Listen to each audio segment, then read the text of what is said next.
hard. Yeah, so I kind of want to go down that road right now. So, first thing you said was kind of like there's a little bit of you can ride the wave if you get the early hype a little bit. So some of those draft picks, third to seventh round, let's say, maybe they ride that hype a little bit and then it doesn't pan out as well as maybe they would have thought, or some of these other guys come in a little later, whatever.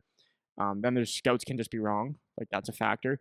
And then yeah, and then the one that I kind of again, I have no data for this. It's just my observations and what I see is that guys that get drafted like that third to seventh round, there's an ego factor that I notice more with those guys. And that could just be because they're not quite as good as the first and second rounders who also have the ego factor, but they're just better.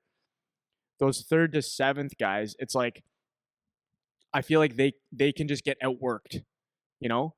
So if I get like yeah, so if you're like a third to seventh rounder, you wouldn't necessarily be I'm just like talking off the top of my head. You wouldn't necessarily be the like first to second round firepower type guy that you'd think of for an NHL draft pick, right? So if you're 3 to 7, you're not really that. You're not a firepower guy as much. Maybe you turn into one, whatever, but like by definition, you're outside the first 2 rounds. You're not necessarily that guy. So those guys that are maybe 3 to 7, they get the ego boost if I got drafted to the NHL, but maybe they don't have the same drive to work as some of those guys that easily could have been drafted in that 3 to 7, but they didn't get it. So let's say, but I'm just going to say also that someone that could have been, because the opposite is true in a sense, is that someone that could have been,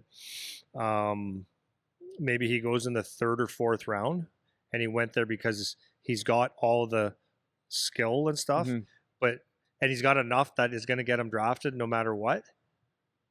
But he doesn't have the grind to get him, and that's what hurt him from going in a top 2. Okay, that fair enough, right? So, but if I take like just back to what, because I agree with that for sure. But if I take, let's say, a 6th round pick, a kid that didn't get drafted, is like you mentioned this before. I don't know if it was last episode or whatever, but you're like, what's the difference between a kid that would have been in the 8th round versus them going in the 6th round? Like, not necessarily a whole lot. It was just someone's opinion in that moment, whatever. But the kid that could have been, like, if I take let's use the McPhersons, guys close to us. Like, Ryan got drafted, Connor didn't. Okay? Ryan went was it 6th round, Charlie? So Ryan goes 6th round to Philly. Connor, who's actually rated higher, didn't get drafted, as an example, right? So that easily could have been Connor got drafted and Ryan didn't, or they flip, or they go one later or one earlier or whatever. So my point being, if I'm that kid that's just on the outside looking in, maybe that gives me a little bit more bite, where now I have like a little more to prove. Whereas I feel like in that 3 to 7, maybe they have a little bit of that sigh of relief, like they think I'm there now a little bit. Does that make sense? What I'm saying? Yeah, I understand. I do. I don't know if that. I think I would say it's different though. This is what I would think. This is what I would say. I would say that like any opportunity, people don't really know what they have. Everyone thinks, right? Talk to my kid and other kids in the league, and you go to the OHL, and it's like you have the conversations like every day's work, right? Every day's work. Treat yourself like a pro. Play this game all the time. It's like after you're horny going in, right? You're gonna do everything you can, but that's the motivation. Motivation lasts for a period of time, and then it's your true self shows up. You can't have, and by the way, you can't have your best game every game, but you get comfortable. Once you get comfortable, you become what you are. When you're comfortable, then you think, oh, I got another game. Okay, well, I'll turn it around next day. I can go out tonight. I'll eat shit today. I'll stay up late. Those things become your, you have your standard up here, and all of a sudden you get leaky a little bit, and then your standard just drops a little bit. And it happens to most people except for maybe Sidney Crosby and those elite guys that know how to just focus. So I would say that's one thing. And number 2 is I don't think people understand. Like, if you have a skating coach, OHL, college, the gym coach, whatever it is, your fitness coach, like the resources for you that you can absolutely change your life. And again, the comfortableness is like, okay, I just don't want to do it today. I don't want to do it today. Right? Or you take, so I would say the kids that, like, so I would, it's, for a person's ego, you want to get drafted 1000%. You want to get drafted so you're with a team. But like the best thing you can do with that though, and this is why I would say, like, if you get drafted, like, you take advantage of it. So what does that mean? Well, you're in a system now. So like if you have a flaw, right? So because not everybody has you as a trainer, like in the gym. Not everyone has that. Some guys have to go pay a shit ton more with Gary Roberts or something. And is it worth the value? I don't know. Or some kids live on a farm in, where does Mackenzie live? What's it called? Holstein, Ontario. There's not a freaking gym there. Yeah. Right? There's barns and cows. Yeah. So where does he work out to get the best workouts, right? Yeah.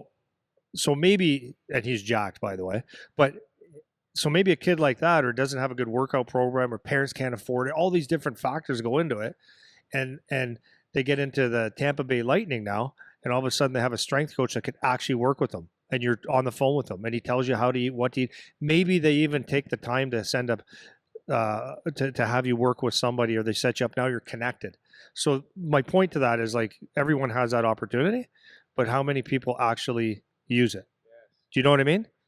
Everyone has every team has a mental skills coach. How many guys use it and actually use it, not just sit there and have talks? Yeah. So I think that piece there for getting drafted, if you're hungry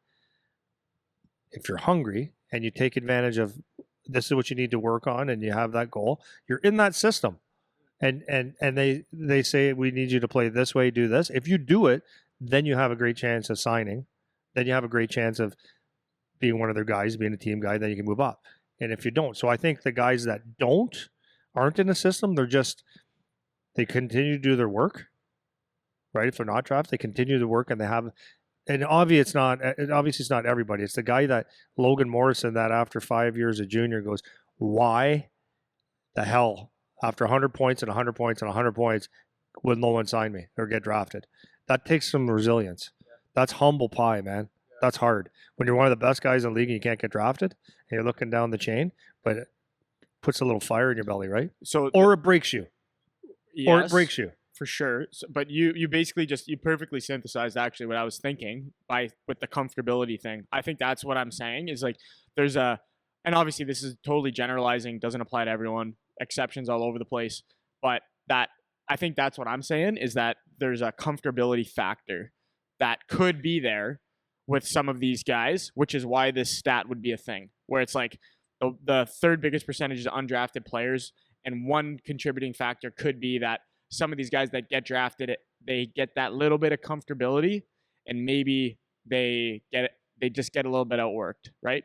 In addition to maybe the scouts are wrong, maybe there's all these other things that it could be, but that's just one place that my brain goes to, because I look at guys that we have that got drafted, and it's like, I don't know if you're doing everything you could do, you know? Most guys don't, right? Though, Eric. You know that. I know. You know that. Like, as much as people talk and they get to the gym and they're not doing what they're supposed to do. Okay, so now this